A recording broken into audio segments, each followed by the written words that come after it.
Hello friends, welcome to Indian study पर आपका स्वागत है। दोस्तों, आज की इस वीडियो में मैं आप लोगों के लिए हिंदी का रिवीजन टेस्ट लेकर के आया हूँ। रिवीजन का मतलब देखो, मैं अभी आपको वर्णमाला कंप्लीट करवा चुका हूँ, संज्ञा कंप्लीट करवा चुका हूँ, सर्वनाम कंप्लीट करवा चुका हूँ, उसके बाद विशेषण भी मैं आपको पढ़ा चुका हूँ, फिर मैंने आपको क्रिया भी कंप्लीट करवा दी। तो इन सारे चैप्टर से जो आपके इंपॉर्टेंट क्वेश्चंस बन सकते हैं वो भी मैंने कंप्लीट करवा दिए।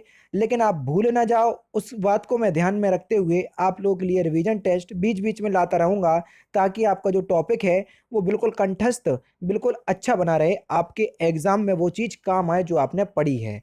तो वीडियो को एंड तक जरूर देखिएगा, क्योंकि लास्ट में एक क्वेश्चन भी पूछूंगा और उसका आंसर आपको कमेंट बॉक्स में बताना होगा। पीडीएफ डिस्क्रिप्शन में टेलीग्राम चैनल का लिंक दिया हुआ है, वहां से आप प्राप्त कर सकते हैं। पहला क्वेश्चन, किसी व्यक्ति, वस्तु अथवा स्थान के नाम को क्या कहते हैं? सिंपल क्वेश्चन से बहुत ही ज्यादा।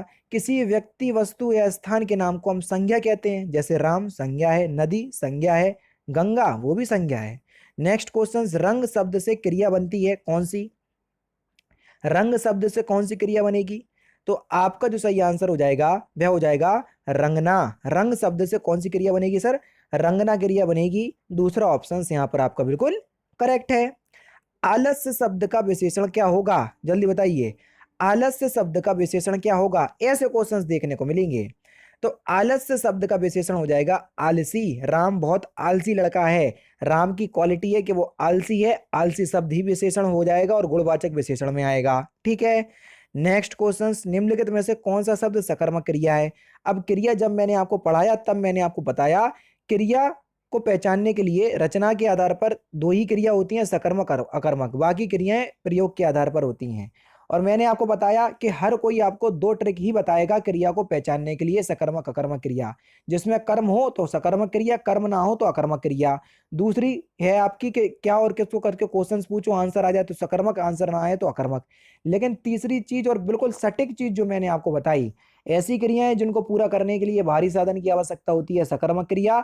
और ऐसी क्रियाएं जिनको पूरा करने के लिए भारी साधन की आवश्यकता नहीं होती है, अकर्मक क्रिया।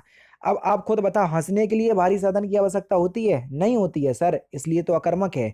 सोने के लिए भी नहीं होती, इसलिए अकर्मक है। रोने के लिए भी नहीं होती, इसलिए ये अकर्मक क्रिया है। लेकिन लिखने के लिए भारी साधन की आवश्यकता होती है, पेन हो गया, कॉपी हो गया, पेपर हो गया। तो इसलिए ये एक सकर्मक क्रिया का उदाहरण है।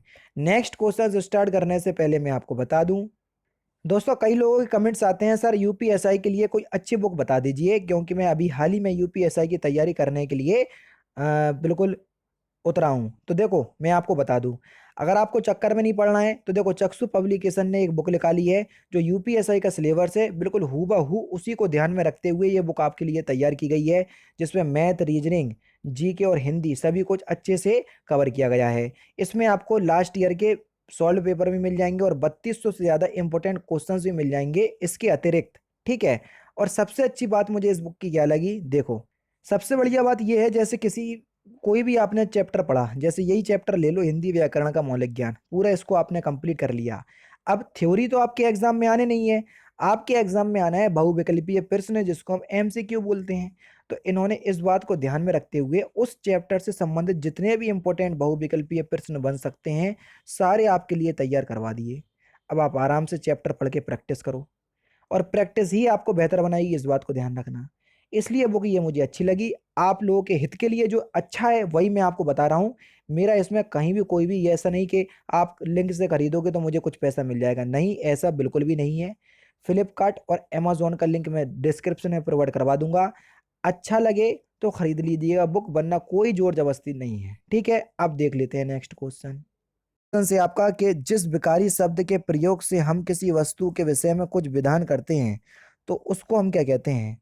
तो उसको हम क्या कहते हैं सर? क्रिया कहते हैं। दूसरा ऑप्शन करेक्ट। किस वाक्य में सकर्मक क्रिया नहीं है? अभी हाल ही तो बताया है सर आपने कि भारी साधन की आवश्यकता जिन क्रियाओं को पूरा करने के लिए सकर्मक, और जिनमें नहीं होगी तो अकर्मक। देखो सीता भोजन बनाती है, भोजन बनाने की आवश्यकता होगी, भोजन चाहिए होगा, ये तो सकर्मक है। टैगोर ने गीतांजलि लिखी, जिससे भी लिखी होगी कुछ ना कुछ भारी साधन तो चाहिए चाहिए होगा, तो ये भी सकर्मक है। श्याम रोता है, रोने के लिए कोई भारी साधन चाहिए? नहीं चाहिए सर। तीसरा ही ऑप्शन बिल्कुल करेक्ट हो जाएगा। व्याकरण की दृष्टि से कौन सा शब्द विशेषण नहीं है, जल्दी बताइए। व्याकरण की दृष्टि से कौन सा शब्द विशेषण नहीं है? भय।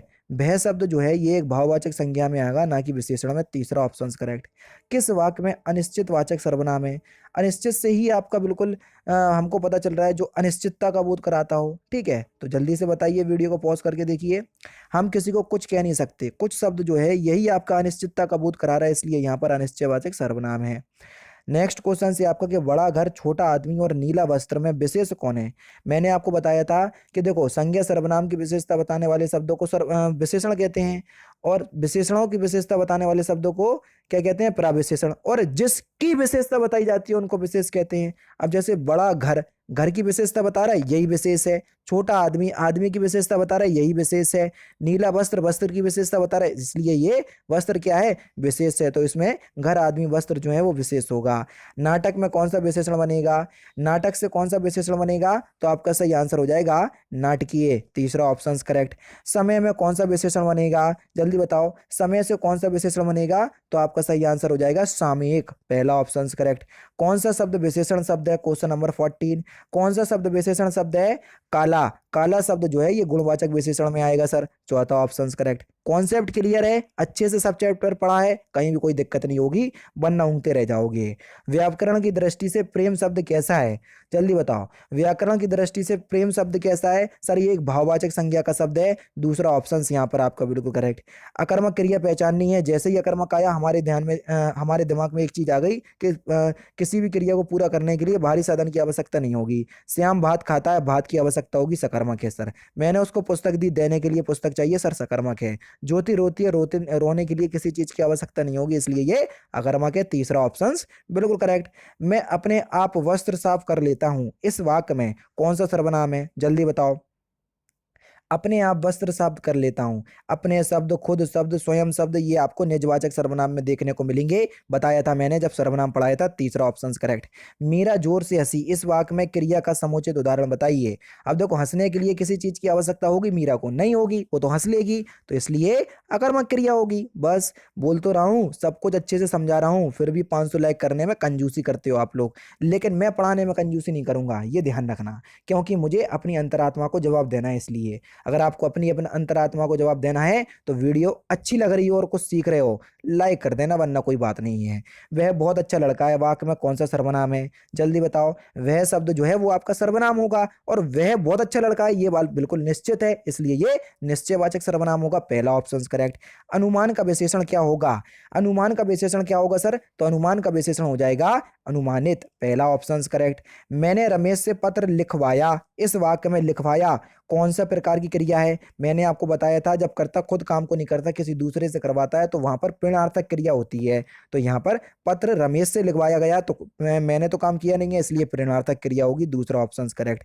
निम्नलिखित में से किस वाक्य में आक्रामक क्रिया है? वही लॉजिक लगा जो मैंने आपको बताया। क्या क्रिया को पूरा करने के लिए भारी साधन की आवश्यकता नहीं होगी? गेहूं पिसवाता हूँ, गेहूं की आवश्यकता होगी। निबंध लिखने के लिए पेन कॉपी की आवश्यकता होगी। राम मोहन को रुला रहा है, राम को रुलाने के लिए मोहन की आवश्यकता होगी। पानी बरस रहा है, किसी की आवश्यकता नहीं होगी। पहला ऑप्शन करेक्ट।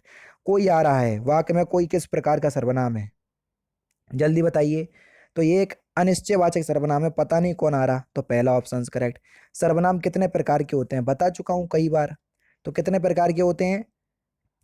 सर्वनाम 6 प्रकार के होते हैं सर। दूसरा ऑप्शन यहाँ पर आपका बिल्कुल क्या हो जाएगा? करेक्ट हो जाएगा। कई बार बता चुका हूं कौन कौन से, है ना। चलिए लास्ट क्वेश्चन, गरीबों की सहायता करो। वाक्य में जो गरीबों शब्द है वो किस शब्द की दृष्टि से कैसा शब्द है? तो इस क्वेश्चंस का आंसर आप मुझे कमेंट बॉक्स में बताएंगे। तो दोस्तों ये थे आपके 25 इंपॉर्टेंट क्वेश्चंस, जो बेसिकली आपका रिवीजन था। क्रिया, सर्वनाम, संज्ञा और विशेषण, और कौन सा टॉपिक पढ़ा चुका हूं? बस यही, हाँ, वर्णमाला वाले क्वेश्चंस नहीं थे, लेकिन कोई भी दिक्कत नहीं, जितने क्वेश्चंस थे रिवीजन क्वेश्चंस थे। वीडियो अच्छी लगी हो तो लाइक और शेयर कर देना। कोशिश कीजिएगा 25 में से 25 नंबर आए तो कमेंट करके बताइएगा। तो दोस्तों फिलहाल की वीडियो में सिर्फ इतना ही। अगर आपको वीडियो पसंद आए तो प्लीज दोस्तों वीडियो को लाइक कीजिए, शेयर कीजिए, और साथ ही साथ हमारे चैनल को सब्सक्राइब करना ना भूलें, क्योंकि मैं रोजाना इसी तरह की वीडियोस आप लोगों के लिए लाता रहता हूं। नमस्कार दोस्तों, जय हिंद, जय भारत।